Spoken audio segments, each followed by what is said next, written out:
안녕하십니까. 자서전 읽어주는 남자 이천보입니다. 오늘은 인내 눈물을 닦아주는 평화의 어머니 한학자 총재 자서전 목숨을 담보로 찾아간 곳 편 들려드리도록 하겠습니다. 나는 1948년에 자유를 찾아 38선을 넘어 남한으로 내려왔습니다. 남편 문총재는 흥남 감옥에 갇혀 있다가 1950년 10월에 유엔군이 감옥을 폭격하면서 문이 열려 자유의 몸이 되었습니다. 북한에서는 유엔군의 폭격이 심해지면서 복역 기간이 오래된 수용자부터 어디론가 데려가 처형하기 시작했습니다. 다음날 끌려갈 예정이었는데 하루 전에 일어난 일이었습니다.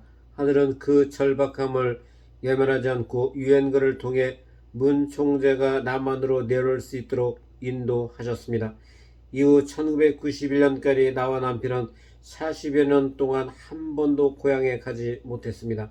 우리 부부는 세계 구덕구덕을 다니며 하나님의 말씀을 전포했으나 정작 1시간이면 갈 수 있는 북한에는 가지 못했습니다. 북한에서 남한 실향민이라면 누구나 마찬가지겠지만 고향을 지척에 두고도 갈 수 없는 그리움과 애달픔은 그 무엇으로도 위로가 되지 않습니다. 그러나 우리 부부가 남한에 가려 했던 이유는 단지 고향이 그리워서가 아니었습니다. 한반도는 우리의 뜻과 전혀 관계없이 둘로 나누어졌습니다. 그것을 한탄만 할 것이 아니라 이제는 분단을 끝내고 평화통일을 이뤄야 할 책임이 우리에게 있습니다. 한반도에서 대결과 갈등을 없애는 것은 세계 평화를 열어가는 첫 단추입니다. 고르바초프 대통령을 만나고 돌아온 우리 부부는 1991년이 가기 전에 북한의 김일성 주석을 만나야겠다고 결심했습니다. 그 결심은 보통 사람들의 눈에는 결코 현실화할 수 없는 불가능한 꿈이었습니다. 문 총재는 광복 직후 북한에서 전도를 하다가 이승만의 첩자라는 혐의로 대동보안소에 갇혔습니다. 혹독한 고문을 받아 죽기 직전에 풀려났습니다. 얼마 후에는 사회질서 문란이라는 얼토당토하는 제목으로 또 체포되어 흥남 감옥에서 복역하며 강제노동에 시달렸습니다. 저의 몸이 되기까지 2년 8개월 동안 이루 말할 수 없는 고초를 겪었습니다. 나의 어머니와 외할머니 역시 단지 하나님을 믿는다는 이유로 공산주의 체제에서 옥에 갇은 고초를 겪고 석방되었습니다. 이후 자를 찾아 끝내는 고향을 떠날 수밖에 없었고 가족과도 헤어져 했습니다. 그 험난했던 탈출의 여정을 나는 잊지 않고 있습니다. 또 1975년 6월 120만 명이 넘는 인파가 여의도 광장에서 모여 고국세계대회를 개최하는 등 세계 곳곳에도 순국운동을 벌이자 김일성이 우리를 암살하려 한다는 정보도 여러 차례 접했습니다. 그러나 우리 부부는 헤아릴 수 없는 모든 사연들을 가슴에 묻어두었습니다. 단지 남북화해를 위해 쉬지 않고 기도하자 응답이 왔습니다. 1991년 11월 중순에 김일성 주석이 우리 부부를 초청했습니다. 꽁꽁 봉해진 초청장을 미국에서 비밀리에 받았습니다. 안모에게도 말하지 않고 나는 겨울옷을 챙겼습니다. 그리고 하와이에 있는 수련소로 갔습니다. 사람들은 의아했습니다. 하와이는 지금 여름인데 왜 겨울옷을 가져가실까? 우리 부부는 수련소 한쪽에 겨울옷이 가득 든 가방을 놓아두고 기도에 전념했습니다. 북한으로 가기 전 마음 한구석에 맺혀있던 응어리를 모두 풀어했습니다. 40여 년 전 우리를 핍박했던 김일성을 용서해야 했습니다. 자녀를 죽이려고 했던 원수로만 생각하면 용서할 수 없습니다. 부모의 자리에 어머니의 심정에서만 용서할 수 있습니다. 형장에 나가는 아들을 살리기 위해 그 어머니는 나라의 법이라도 바꾸려 합니다. 그것이 본연의 어머니 마음입니다. 나는 그런 어머니의 사랑으로 원수를 용서하리라 다짐했습니다. 북한에서 무사히 돌아올 수 있도록 해달라는 기도는 하지 않았습니다. 기도하고 또 기도하는 무거운 시간이 흘렀습니다. 여호수아가 여리고성을 7바퀴 돌고 나자 굳건한 성이 무너졌듯이 하와이의 섬을 여러 차례 돌며 정성을 들였습니다. 마음속에 쌓였던 옛 감정이 모두 사라지자 우리 부부는 그제야 몇몇 사람에게 북한에 간다고 일러주었습니다. 원수를 만나러 그곳까지 가시겠다니 너무 위험합니다. 북한에 가는 것은 모스크바에 가는 것과 완전히 다릅니다. 김일성이 절대 입국을 허락하지 않을 겁니다. 안에 입국한다 해도 북한을 출국할 수 있다는 보장이 없습니다. 주위에서는 혹시나는 높아심에 별의별 걱정을 다했습니다. 그러나 지난날의 사적인 감정에 머물러 있을 수는 없었습니다. 우리 부부는 마치 성경에 나오는 야곱이 그를 죽이려던 형 에서를 천신만고 끝에 지혜와 정성으로 감동시켰듯이 김일성 주석을 진심으로 용서하고 사랑으로 보듬어야 한다는 것을 알고 있었습니다. 그것은 진실한 부모의 심정이 아니고서는 그야말로 불가능한 일이었습니다.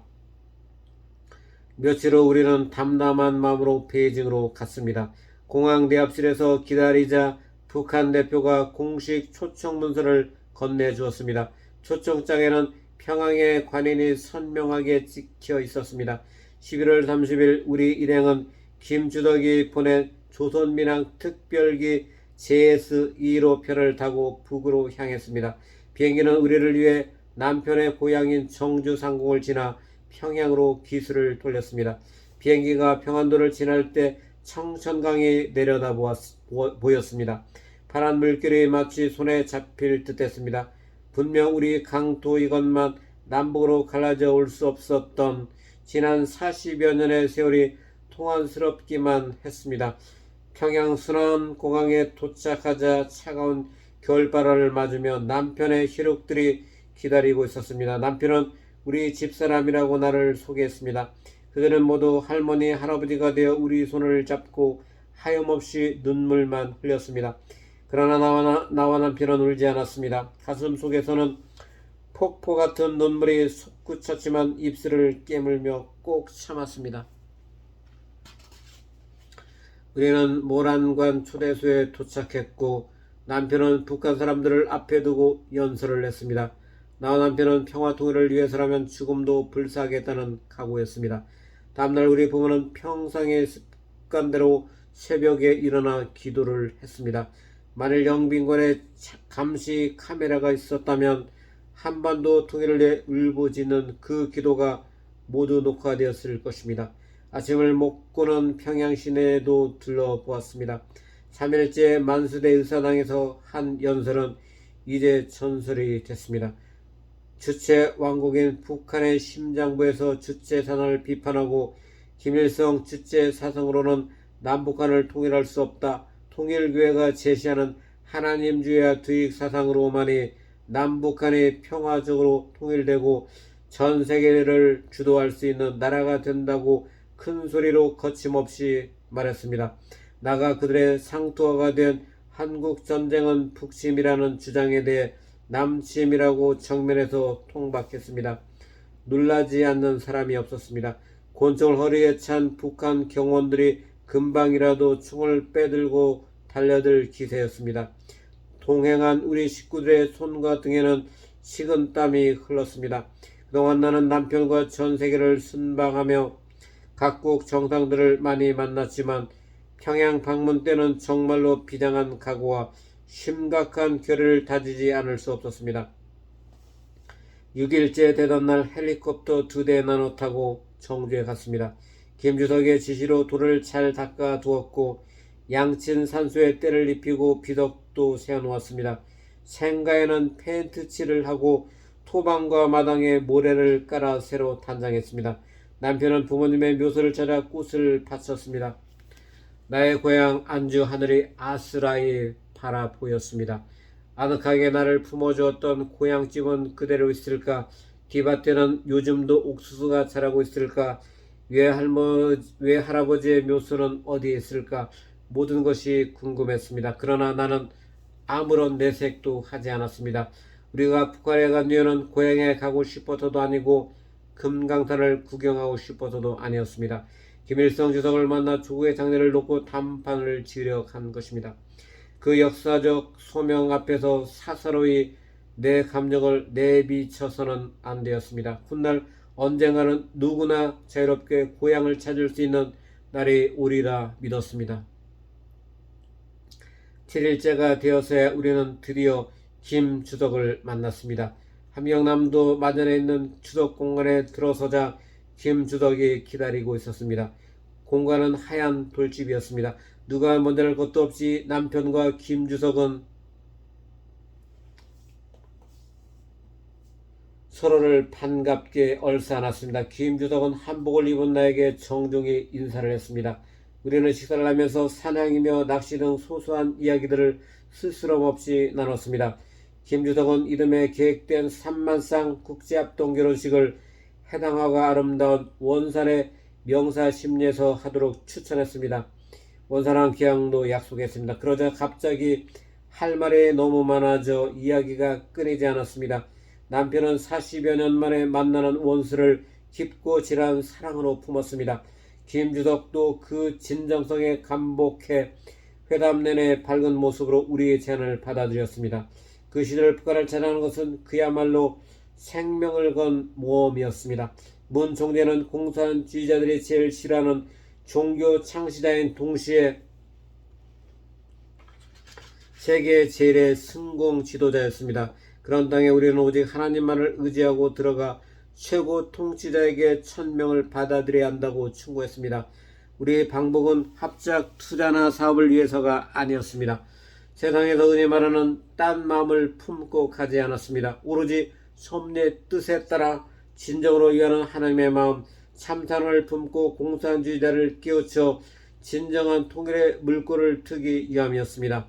북한에 머무는 동안 국빈의 예우를 받았으나 하룻밤도 편안하게 잠을 자지 못했습니다.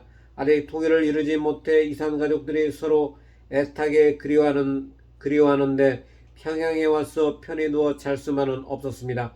밤새워 사무치는 기도로 천을 연결시키고 하나님 앞에 통일을 위한 조건들을 세우면서 밤을 지새웠습니다. 한반도의 도는 정치 협상이나 경제 교류만으로는 이루어지지 않습니다. 하나님의 참사랑에 의해서만 통일이 이루어집니다. 숱한 고비들을 넘기고 성사된 김일성 주석과의 회담으로 남북한 통일을 위한 새 장이 열렸습니다. 우리가 8일간의 여정을 마치고 평양을 떠나자마자 연영무 북한 정무원 총리가 대표단을 이끌고 서울에 왔습니다. 그리고 한반도 비핵화 공동선언에 조인했습니다. 우리 부모는 공산주의의 절정에 달했던 시기에 목숨을 걸고 모스크바에 갔으며 평양에도 갔습니다. 우리를 혹독하게 핍박했던 원수를 반갑게 껴안았습니다. 그럼으로써 그들의 마음을 움직여 서로 화해하게 했습니다. 그렇게 평화와 통일의 초석을 깔았습니다. 무엇을 얻기 위해서가 아니라 진정한 참사랑을 주려고 갔던 결과였습니다. 남편과 나는 하나님을 위해서라면 용서할 수 없는 일을 용서했고 인류를 위해서라면 사랑할 수 없는 원수까지도 사랑했습니다. 김일성을 만나고 온 후 북한의 평화자동차 공장을 세웠고 보통강 호텔과 세계평화센터도 지었습니다. 그런 일들은 전부 통일을 위한 초석이 될 것입니다. 이후 한국의 대통령이 북한을 방문해 통일기를 찾아가는 성과를 거둔 것도 우리 부부가 뿌린 씨앗의 결실이었습니다. 이제 그 밑거름 위에서 평화의 통일의 싹이 자라고 있습니다. 그 싹이 활짝 꽃을 피울 때 우리 부부가 드린 통일을 위한 영원의 기도는 영원히 기억될 것입니다. 오늘은 여기까지 들려드리도록 하겠습니다.